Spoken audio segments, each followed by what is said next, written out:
Hello বন্ধুরা, আমি বুলবুলির লাইফস্টাইলে তোমাদের স্বাগত। বন্ধুরা, তোমরা সবাই কেমন আছো? ভালো আছো তো? চারিদিকে যা অবস্থা সে আর কি বলবো বন্ধুরা। যাই হোক, ভিডিওটা ছাড়তে আমার একটু দেরি হয়ে গেল, সময় পাইনি এডিট করার, ভয়েস বসানোর, ওই জন্য আর ছাড়তে পারিনি। তাছাড়া এমনিতেও কাজের একটু চাপ আছে, বাড়িতেও অফিসেও, তাই ভাবলাম এখন ভিডিওটা ছাড়ি, তোমাদেরকে একটু দেখাই। এই দেখো বন্ধুরা, বুদ্ধ পূর্ণিমায় আমার দোকানে হয়েছিল পুজো। জানো তোমরা, বুদ্ধ পূর্ণিমায় অনেক দোকানেই পুজো হয়। পয়লা বৈশাখেও করে অনেকে, আবার অনেকে অক্ষয় তৃতীয়াতেও করে। কিন্তু আমি অক্ষয় তৃতীয়ায় করতে পারিনি, আর পয়লা বৈশাখেও করিনি। কারণ হচ্ছে পয়লা বৈশাখে আমার অফিসে পুজো হয় বলে আমি আর সময় করে উঠতে পারি না। এই যে ঠাকুরমশাইকে অনেক কষ্টে জোগাড় করতে পেরেছি, জানো না, ঠাকুরমশাই কিছুতেই জোগাড় হচ্ছিল না।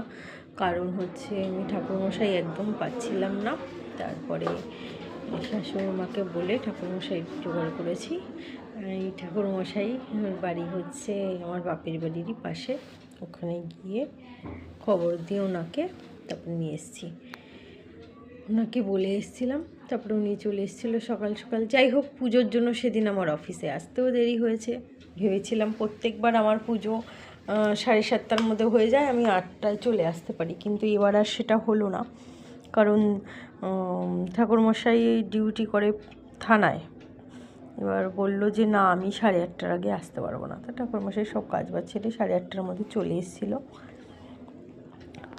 তারপর পুজোর জোগাড় করব বলে সবই রেডি করব ভেবেছিলাম। যাই হোক, শারীরিক সমস্যার জন্য আমি আর সেটা করে উঠতে পারিনি। আমার শাশুড়ি মা জোগাড় করেছে যেটুকু পেরেছে। বয়স্ক মানুষ, ওনারও নানান প্রবলেম, শরীরে রোগ আছে প্রচুর। তারপরে এই রিসেন্টলি চোখ অপারেশন হয়েছে, 1 মাস হলো। তারপর আবার হাঁটুতে ব্যথা, কোমরে ব্যথা, একদম পারে না মা নিচে বসে কিছু করতে।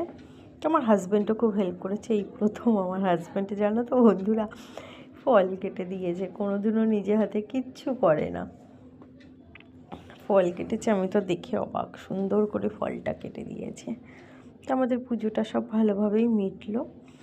তা তোমাদের কাদের কাদের দোকানে পুজো হয়েছে বা বাড়িতে পূর্ণিমায় পুজো হয়েছে বা পুজো হয়, অবশ্যই আমাকে জানিও।